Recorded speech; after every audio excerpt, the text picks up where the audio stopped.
friends, I hope you all are fine and today's our topic is cloning vector. आज हम क्या पढ़ेंगे बेटा? क्लोनिंग वेक्टर को, क्योंकि बायोटेक स्टार्ट हो चुकी है and we have done the basics of biotechnology. अब बात करते हैं कि हम किसको क्लोनिंग वेक्टर की तरह यूज करें या एक क्लोनिंग वेक्टर्स के पास कौन कौन से फीचर्स होने चाहिए बेटा। Like this is a cloning vector PBR322 that is given in NCERT और जिसको generally as a cloning vector की तरह यूज किया जाता है in the cells of E coli. Escherichia coli में जितनी भी ट्रांसफॉर्मेशन होती है या जो प्लाज्मिड को ट्रांसफर किया जाता है that is done with the help of PBR322। इसको हम एज अ क्लोनिंग वेक्टर की तरह यूज करते हैं। सो क्लोनिंग वेक्टर के क्या क्या फीचर होने चाहिए? First one is origin of replication. Origin of replication is the sequence from which replication will start. Means हम कॉपी तो बनवाना चाहते हैं अपने जीन ऑफ इंटरेस्ट की, तो मैं ऐसे किसी वेक्टर में लगाऊंगी जिसके पास क्या होगा बेटा? Origin of replication. और ऐसा ऑरिजिन ऑफ रेप्लिकेशन जिसकी रेप्लिकेशन की एफिशिएंसी क्या हो बेटा? ज्यादा हो। लाइक यहाँ पे PBR322 में और आई सीक्वेंस कौन सी है? ये वाली। This is the origin of replication. Next बात करते हैं selectable marker. What is selectable marker? क्या है सेलेक्टेबल मार्कर?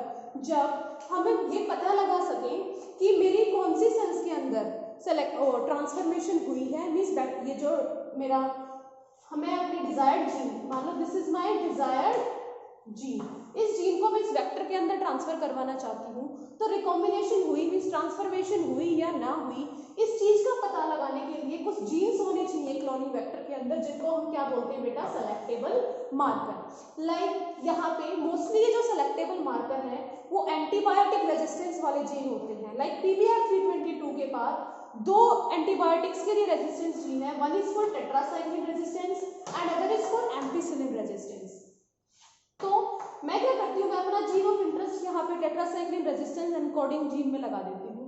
तो जैसे ही मैं ये लगाऊंगी तो ये जो जीन पहले एंटीबायोटिक के लिए रेजिस्टेंस कोड कर रहा था वो तो खत्म हो जाएगा बेटा।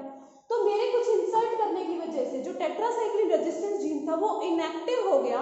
इस स्टेप को क्या बोलते हैं? Insertional inactivation. What we called it? Insertional inactivation. और इस इंसर्शनल इनएक्टिवेशन की हेल्प से अब मैं पता लगा सकती हूँ कि ट्रांसफॉर्मेशन हुई या ना हुई।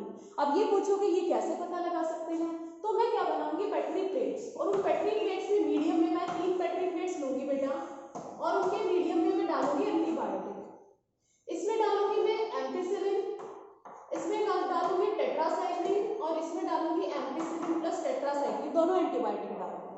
अब मैं जब मैं बैक्टीरिया की प्लेटिंग करवाऊंगी तो यहाँ पे जो कॉलोनीज आएंगी दे आर नॉन ट्रांसफॉर्मेंट। क्या है बेटा? ये मतलब एम्पिसिलिन हमें नहीं बताएगा, एम्पिसिलिन के लिए तो रेजिस्टेंस है बैक्टीरिया में, एम्पिसिलिन के लिए क्या है? स्टिल रेजिस्टेंस है ट्रांसफर होने के बाद भी। तो यहाँ पे क्या आएंगे बेटा? ट्रांसफॉर्मेंट, जिनके अंदर ट्रांसफॉर्मेशन हुई। देन टेट्रासाइक्लिन के लिए कौन ग्रो करेंगे? नॉन ट्रांसफॉर्मेंट्स, जिनमें रिकॉम्बिनेशन नहीं हुई है। और एम्पिसिलिन प्लस टेट्रासाइक्लिन में भी कौन ग्रो कर पाएगा बेटा? Non transformant. मींस यहां से मैं ये पता लगा लिया कि भाई एम्पिसिलिन रेजिस्टेंस का जीन तो इसके पास बचा हुआ है, मैंने तो यहाँ पे डाला था टेट्रासाइक्लिन के लिए। तो ये वाले जीन हमें ये पता लगाने में हेल्प कर रहे हैं कि रिकॉम्बिनेशन हुई या ना हुई। This is the selectable marker. The third, cloning site, कि मैं कहाँ पे अपने डिजायर्ड जीन को लगाऊं, that is the cloning site. Cloning site के लिए या रिकॉम्बिनेंट डीएनए बनाने के लिए क्या बोलते हैं बेटा? कि हमें सेम टाइप का रेस्ट्रिक्शन एंडोन्यूक्लियस यूज करना है। कहाँ पे? अपने वेक्टर के लिए भी और अपने जीन ऑफ इंटरेस्ट के लिए भी। तो ये जितनी भी साइट दे रखी है लाइक BAM-H1, PVU2, SAL1 और PST1, PVU1, CLAV1, क्लोरोफेनिकोल और HIND3, these all are the restriction sites बेटा। यहाँ पे आके कोई भी एंजाइम अपना कट लगा सकता है। लाइक मैंने अपना जीन ऑफ इंटरेस्ट यहाँ पे ट्रांसफर करवाया है, तो ये क्लोनिंग साइट किसकी है?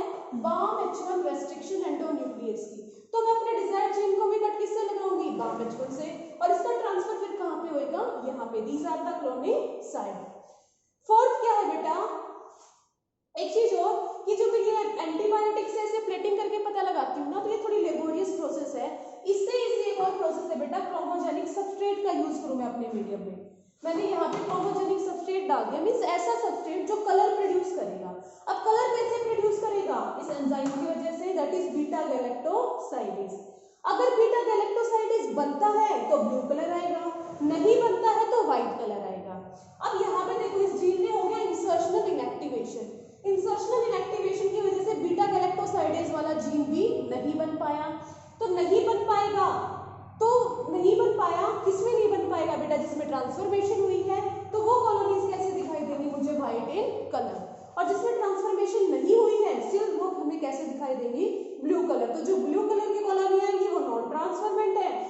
व्हाइट कलर की कॉलोनीज आएंगी, दे आर ट्रांसफर्मिंग। देन फोर्थ है कि कौन से वेक्टर्स में प्लांट और एनिमल्स के लिए यूज करूं। तो प्लांट के लिए यूज किया जाता है बेटा एग्रोबैक्टीरियम ट्यूमेफेशियंस का प्लाज्मिड। ऐसा क्यों करते हैं, क्या है ये बैक्टीरिया? ये बैक्टीरिया के अंदर क्या होता है, एक प्लाज्मिड होता है। Like this is the bacteria, इसके अंदर ये प्लाज्मिड है, इसको बोलते हैं बेटा TI plasmid, tumour inducing plasmid. ये अपने प्लाज्मिड की हेल्प से किसी भी प्लांट की सेल के अंदर इंट्रोड्यूस करवाएगा अपने प्लाज्मिड को, और ये प्लाज्मिड फिर होस्ट के क्रोमोसोम्स में जाके इंटीग्रेट होके अपने टाइप के प्रोटीन्स बनाना स्टार्ट कर देता है, जिससे प्लांट के अंदर क्या हो जाता है बेटा, ट्यूमर, और जो डिजीज होती है उसको बोलते हैं क्राउन गॉल डिजीज। तो ऐसा क्या है इसके पास, इसके प्लाज्मिड के अंदर बेटा क्या होता है, टीडीएनए, ट्रांसफर डीएनए। अब यहाँ से हम क्या करते हैं, हमने ऐसा क्लोनिंग वेक्टर यूज करेंगे इनके टीआई प्लाज्मिड को। कैसे, जो इसकी पैथोजेनिक एक्टिविटी थी, जो ये प्लांट में इन्फेक्शन कोज कर रहा था, उस चीज को तो हम इनएक्टिव कर देंगे, और उसकी जगह पे ट्रांसफर डीएनए की हेल्प से हम क्या लगा देंगे, अपना जीन ऑफ इंटरेस्ट। तो जब भी हमें होस्ट सेल में कोई डीएनए को ट्रांसफर करवाना है या अपने जीन ऑफ इंटरेस्ट को ट्रांसफर करवाना है, तो किसके प्लाज्मिड को यूज किया जाता है बेटा, एग्रोबैक्टीरियम ट्यूमेफेशियस के टीआई प्लाज्मिड को। देन एनिमल्स की अगर मैं बात करूं, तो एनिमल्स में क्या होता है बेटा, हमने क्या पढ़े थे, ऑन्कोजेनिक वायरस या रेट्रोवायरस। रेट्रोवायरस उस फैमिली के वायरस हैं जो नॉर्मल सेल्स को किसमें चेंज कर सकते हैं, कैंसीरियस सेल्स में। और वायरस ऐसा कैसे करते हैं, this is the host cell, यहाँ पे आके वायरस ने अटैक किया और अपना जेनेटिक मटेरियल यहाँ पे अंदर छोड़ दिया, ये जाके होस्ट के क्रोमोसोम्स में इंटीग्रेट करता है और फिर अपने प्रोटीन बनाने लगता है। तो हमने रेट्रोवायरस की यही प्रॉपर्टीज का यूज करते हैं।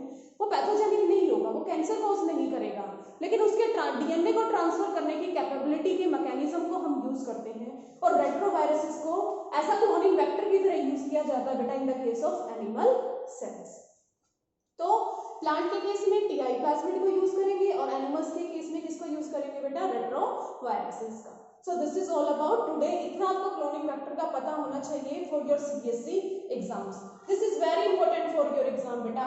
लास्ट 3 ईयर्स से क्वेश्चन आ रहा है पीबीआर 322 का। So you have to learn all these sites, this antibiotic resistance gene, आपको ये स्ट्रक्चर अच्छे से लर्न हो जाना चाहिए। Thank you, have a nice day.